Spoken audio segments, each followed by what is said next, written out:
Someone I know just had their flair's base break, and they're like, oh my god, you can't get a replacement base, and now my flair is worthless. So I'm trying to check something out that I thought immediately was such a genius thing to think of, and wondered why I hadn't thought of it sooner. But unfortunately,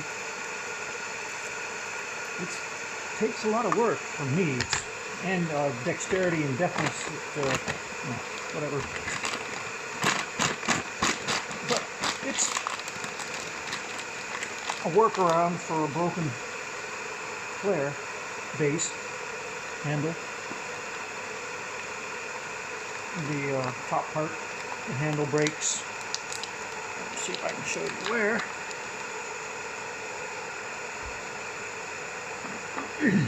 The handle is known to break right here. They warn about it. They say, it voids the warranty basically, because anything you do that breaks this, they can say, oh, you used it improperly.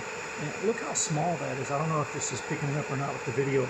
Look how small that area is. Any lateral pressure is going to be amplified and increase the risk of breakage. So when you're pushing down on this, if you tilt this way or pull this way, so you're constantly having to do little micro adjustments to make sure you're centered and not putting lateral pressure, because with the downward pressure and the lateral pressure, you're increasing the force at whatever edge incredibly, which allows a snap. And I do believe that's what happened to the gentleman. And at the same time, it breaks his cup, risks injury and that sort of thing. So the flair is a beautiful design, but they have either an intentional or an accidental designed obsolescence with a risk factor of injury or damage to property. Okay, so this little workaround I did is because the flair is such an awesome design that it's making me think of other designs, but I don't think that I'll ever be in a position to have anything created based on a design that I would make. I would probably make a triangle butterfly with the points there and there with bearings that would push down like that, and you would just hold it over, and you would already be at a good angle, so you would have good leverage, and you could just hold it over your cup and squeeze it and then set it down when you're done. That seems like a very simple thing, so maybe I'll try to follow up on that, see if I can find anybody who knows what they're doing with it.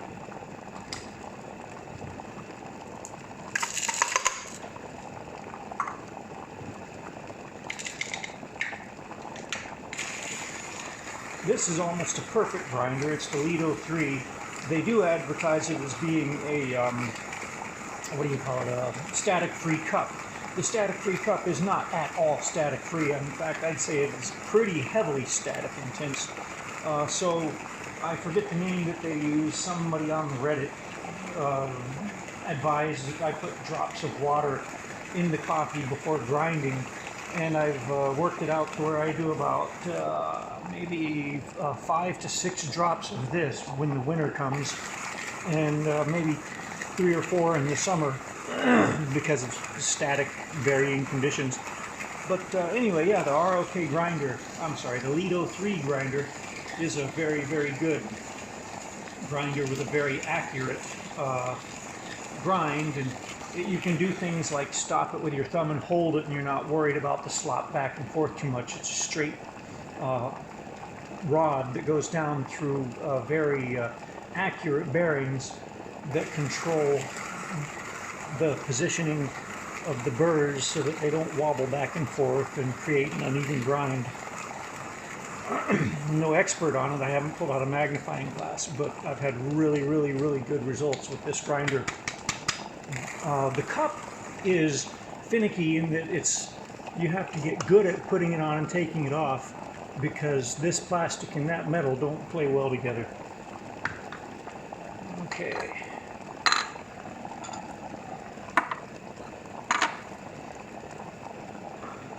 So much great design went into everything. There's just a couple of little tweaks they could do to make this stuff awesome. Putting the cup back on is something you have to be really careful. It's easy to damage the plastic.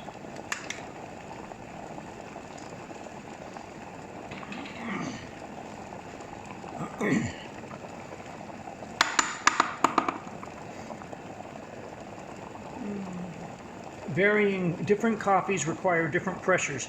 This coffee, I can tamp it at almost as full force as I would like to do with my body weight and everything, and it would still have a pretty, not a body weight, but I can make a good strong tamp with this grind, or not grind, but this roast, which is darker than a medium, although they call it a medium. But however they've roasted it,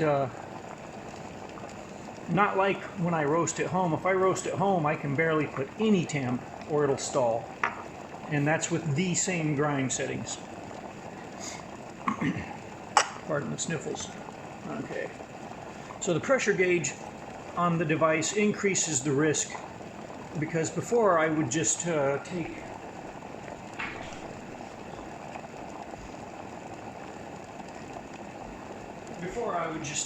take one like this and set it upside down, and that's a lot easier and a lot safer, you know, unless you forget to push it in, which I've done on occasion. And if I don't push it in just a touch, then when you pick it up, the water all goes everywhere. But the problem with this one is that after I'm done heating it, I have to after I'm done heating the brew head chamber, and I do it like this intentionally so that the metal of the pressure gauge adapter also gets heated.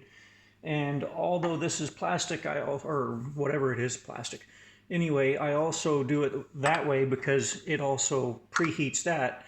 When I put it on the device and I set that on top, it'll retain some of the heat in the unit rather than it all escaping in the amount of time it takes me to get it assembled and done. Okay, that's not, where'd it go? Oh, it's over here.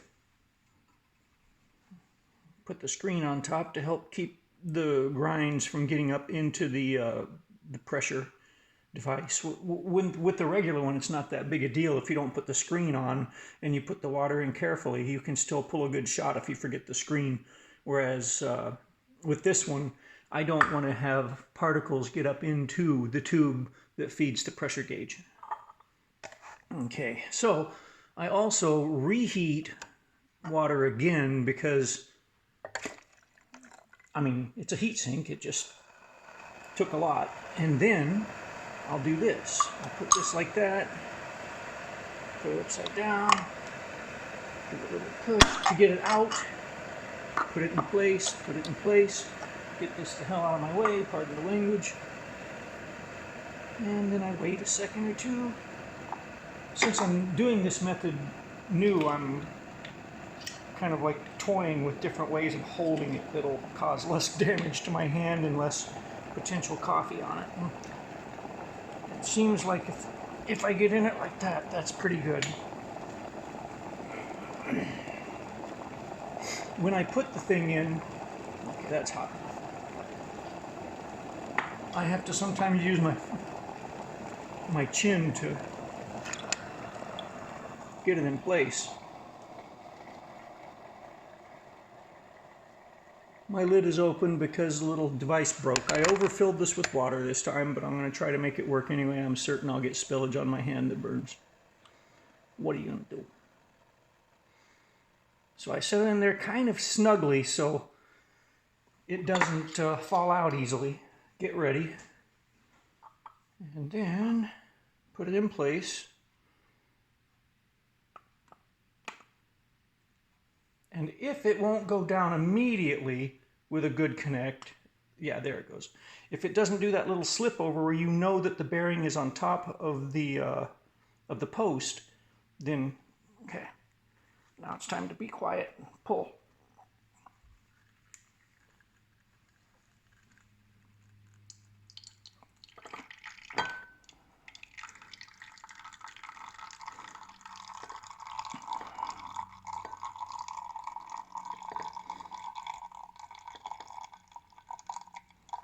I can get the gauge into the zone. And that's good.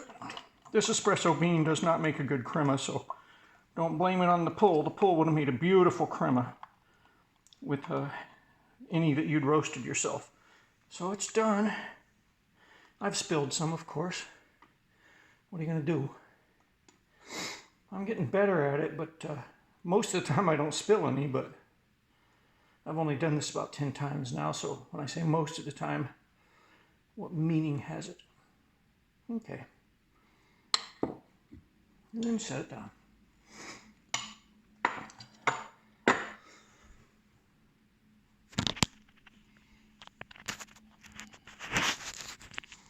And yes, I did a little bit of spillage, but not enough to really worry about.